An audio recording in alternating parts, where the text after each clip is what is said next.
எல்லாருக்கும் வணக்கங்க. என் பேர் பிரேம்குமார். நீங்கள் பார்க்குற சேனல் பேர் கிரிப்டோ கான்செப்ட். இந்த சேனல் நீங்கள் புதுசாக இருக்கீங்கன்னா சேனல் நம்ம கிரிப்டோ கான்செப்ட் ப்ரைஸ் ப்ரெடிக்ஷன் பற்றி கிரிப்டோ கான்செப்ட் டெக்னிக்கல் ஆன்சர் பற்றி வீடியோ போடுவோம். உங்களுக்கு யூஸ்ஃபுல்லாக இருக்குன்னு நினச்சினா சேனலில் மறக்காமல் சப்ஸ்கிரைப் பண்ணிவிட்டு அப்படியே பக்கத்தில் இருக்க பெல் ஐக்கனை ப்ரெஸ் பண்ணிக்கோங்க. அது மட்டும் இல்லைங்க, நம்ம டெலிகிராம் சேனலில் ஜாயின் பண்ணாதவங்க லிங்க் நான் டிஸ்கிரிப்ஷனில் கொடுத்துருக்கேன். ஸோ மறக்காமல் ஜாயின் பண்ணிக்கோங்க. ஸோ வாங்க இப்போ வீடியோக்குள்ளே போகலாம். இப்போ நம்ம BTC USD டவுன்லோட் பண்ணிக்கோங்க.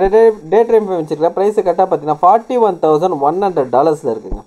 ஸோ ப்ரைஸ் என்ன பண்ணியிருக்கு அப்படின்றது பார்த்தோன்னா நம்மளுக்கு கிட்டத்தட்ட பார்த்தீங்கன்னா இந்த மண்டே கேண்டல் இருக்குது இல்லைங்களா. ஸோ இந்த கேண்டல் கரெக்டாக நான் சொல்லணும் அப்படின்னு பார்த்தீங்கன்னா மண்டே டிசம்பர் 11th கேண்டல் ஓகேங்களா. ஸோ இந்த கேண்டலோட ஹை அண்ட் லோ இந்த ரேஞ்சுக்குள்ளே தான் ப்ரைஸு ட்ராவல் ஆகுது ஓகேங்களா. ஸோ நம்ம ஏற்கனவே என்ன சொல்லியிருந்தோம் அப்படின்னு பார்த்தீங்கன்னா இந்த சப்ளை வந்து ஒரு இம்பார்ட்டன்ட் சப்ளை அப்படின்னு சொல்லியிருந்தோம். கரெக்டாக அந்த சப்ளையை தொட்டுட்டு ப்ரைஸு ட்ராப்பு. மறுபடியும் பார்த்தீங்கன்னா அந்த சப்ளைக்குள்ளே ஒரு குட்டி சப்ளை ஃபார்ம் ஆகிருக்குன்னு சொல்லியிருந்தோம். ஸோ மறுபடியும் ப்ரைஸு மேலே போய் அதே சப்ளையில் இந்த வரைஞ்சி வச்ச புது சப்ளையை தொட்டுட்டு மறுபடியும் ப்ரைஸ் வந்து கீழே ட்ராப் ஆகுது சரிங்களா. ஸோ இங்கே என்ன நடக்குது அப்படின்றது பார்த்தீங்கன்னா செல்லர்ஸ் வந்து ப்ரைஸை வந்து மேலே தள்ள விட மாட்டேங்கிறாங்க, மேலே எடுத்துன்னு போக விட மாட்டேங்கிறாங்க, அவங்க கீழே புஷ் பண்ணுறாங்க. பட் ஆனால் பையர்ஸ் என்ன பண்ணுறாங்க, அவங்களும் என்ன பண்ணுறாங்கன்னா புஷ் பண்ணி மேலே தள்ளுறாங்க ஓகேங்களா. ஸோ இந்த இடத்துல பார்த்தீங்கன்னா ஓவராலாக செல்லர்ஸ்க்கும் பையர்ஸ்க்கும் பார்த்தீங்கன்னா ஒரு ஃபைட்டு மாதிரி போயின்னு இருக்குது சரிங்களா. ஸோ இந்த இடத்துல செல்லர்ஸ் பார்த்தீங்கன்னா ரொம்ப ஸ்ட்ராங்கான பாயிண்டில் இருக்கிறதுனால அவங்க என்ன பண்ணுறாங்கன்னா புஷ் பண்ணிக்கினே இருக்காங்க ப்ரைஸை. ஸோ பையர்ஸ் வந்து பையர்ஸோட லெவல் இது கிடையாது, பையர்ஸோட லெவல் பார்த்தீங்கன்னா கீழே தான் இருக்குது. ஸோ இது வந்து செல்லர்ஸோட லெவலாக இருக்கிறதுனால பையர்ஸை புஷ் பண்ணி மேலே வர விட மாட்டேங்கிறாங்க. ஸோ அவங்க வரும்போதெல்லாம் ப்ரைஸ் வந்து புஷ் பண்ணி கீழே தள்ளின்னு இருக்காங்க. அதாவது உங்களுக்கு தெளிவாக சொன்னால் இந்த இடத்துல வந்து ப்ராஃபிட் புக்கிங் வந்து அதிகமாக நடக்குது ஓகேங்களா.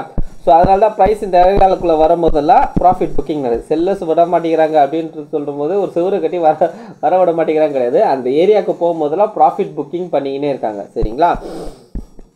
ஸோ அடுத்து இப்போ பார்த்தீங்கன்னா இந்த கேண்டலை பார்த்தீங்கன்னா இந்த கேண்டலுக்குள்ளே கிட்டத்தட்ட பார்த்தீங்கன்னா 7 நாளுமே ப்ரைஸ் வந்து இதே ரேஞ்சுக்குள்ளே தான் இருக்குது. ஸோ அதனால தான் பார்த்தீங்கன்னா எந்த விதமான அப்டேட்டும் பண்ண முடியல. ஸோ இதை தொட்ட உடனே கீழே திரும்ப கிராஷ் ஆகும்னு பார்த்தேன். பட் ஆனால் கீழே வந்தமே வந்துட்டு மறுபடியும் மேலே போயிடுச்சு, திரும்ப அதே ரேஞ்சிலேருந்து மெதுவாக இப்போ கீழே வந்துருக்கு, அதாவது மெதுவாக கீழே வந்துருக்கு சரிங்களா. ஸோ ப்ரைஸ் இப்போது இந்த ரேஞ்சோட லோவை கேண்டல் உடச்சி க்ளோஸ் வைக்கணும் ஓகேங்களா. ஸோ க்ளோஸ் வச்சுதுன்னா ஃபர்தராக நம்மளுக்கு அடுத்தது பார்த்திங்கன்னா எது வைக்க போவோன்னா இந்த ட்ரெண்ட் லைனை வந்து டச் பண்ணுவான் சரிங்களா. இந்த ட்ரெண்ட் லைனை டச் பண்ணுவான், இல்லைன்னா இந்த ட்ரெண்ட் லைனை பிரேக் பண்ணுறதுக்கும் சான்சஸ் இருக்குது. ஏன்னா இது கீழே நம்மளுக்கு என்ன இருக்குது, ஸ்டாப் லாஸ் இருக்குது ஓகேங்களா. இந்த ட்ரெண்ட் லைன் கீழேயும் வந்து பிரேக் பண்ணுறதுக்கும் சான்சஸ் இருக்குது. ஸோ இப்போதைக்கு பார்த்தீங்கன்னா ப்ரைஸ் வந்து இதே ரேஞ்சுக்குள்ளே மாட்டின்னு இருக்கான் சரிங்களா.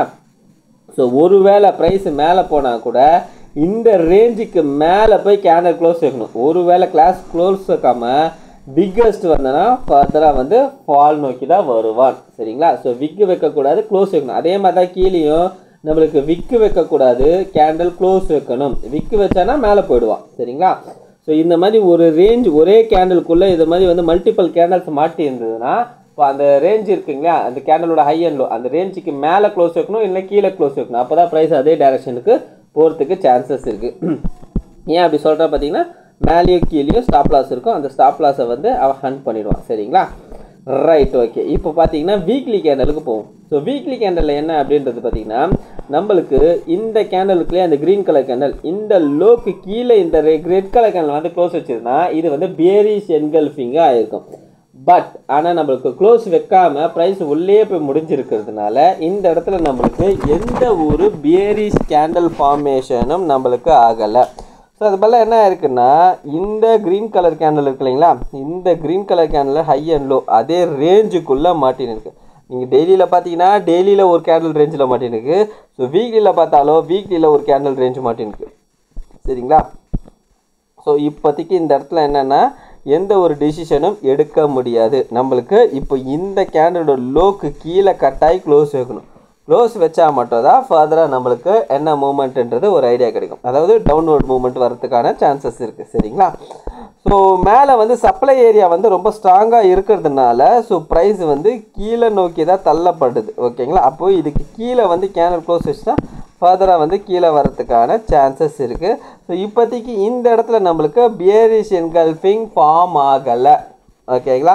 ஸோ ஃபார்ம் ஆகலை அப்படின்ற பட்சத்தில் பார்த்தீங்கன்னா நம்மளுக்கு அடுத்த இந்த லோக்கு கீழே எதாவது கேண்டில் க்ளோஸ் ஆனால் மட்டும் தான் ஃபர்தராக வந்து மார்க்கெட் கீழே வரும். அது பார்த்தீங்கன்னா வீக்லியில் நம்மளுக்கு இந்த லோக்கு கீழே கேண்டில் க்ளோஸ் வச்சா இந்த லோக்கு கீழே வரும். ஆனால் டெய்லியில் நம்மளுக்கு இந்த ரேஞ்சு கீழே, அதாவது இதுக்கு கீழே இந்த கேண்டில் க்ளோஸ் ஆகிருக்கனால ஷோர் ஷார்ட்டாக நம்மளுக்கு இந்த ரேஞ்சை வந்து டச் பண்ணுறதுக்கான சான்சஸ் இருக்குது. சரிங்களா? இன்னும் நம்மளுக்கு மந்த்லி ஒன்று வெயிட்டிங்கில் இருக்குது. ஸோ மந்த்லியில் பார்த்தீங்கன்னா ஸ்டில் நம்மளுக்கு இன்னும் ஒரு 13 நாள் இருக்குது. ஸோ வெயிட் பண்ணி பார்ப்போம். மந்த்லி கேண்டில் வந்து நம்மளுக்கு ரெட் கலர் கேண்டலாக ஃபார்ம் ஆகுதா, இல்லைனா வந்து ஒரு சின்ன ஒரு பாடி வச்ச கேண்டலாக ஃபார்ம் ஆகுதா, பெரிய விக்கோ சின்ன பாடி வச்ச கேண்டில் ஃபார்ம் ஆகுதான்றதை நம்ம வெயிட் பண்ணி பார்ப்போம். சரிங்களா? இப்போதைக்கு வீக்லி கேண்டில் பார்த்தீங்கன்னா நம்மளுக்கு ப்ரீவியஸ் கேண்டலோட ஹை அண்ட் லோ ரேஞ்சுக்குள்ளே முடிச்சிருக்கிறதுனால இந்த ரேஞ்சை விட்டு வெளியில் வந்து கேண்டில் க்ளோஸ் வைக்கணும்.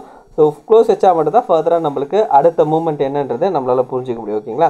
ஸோ என்னை பொறுத்தவரைக்கும் நான் என்ன சொல்லுவேன்னு பார்த்தீங்கன்னா, ஸோ கீழே வந்து க்ளோஸ் வச்சதுன்னா ஃபர்தராக மார்க்கெட் கீழே வரதுக்கு சான்சஸ் இருக்குது. கரெக்டாக வந்து இந்த ட்ரெண்ட் லைன் போகுது இல்லைங்களா, இந்த ட்ரெண்ட் லைனை வந்து டச் பண்ணுறதுக்கும் சான்சஸ் இருக்குது. ஸோ வெயிட் பண்ணி பார்ப்போம் என்ன நடக்குது மார்க்கெட்லன்றது. சரிங்களா?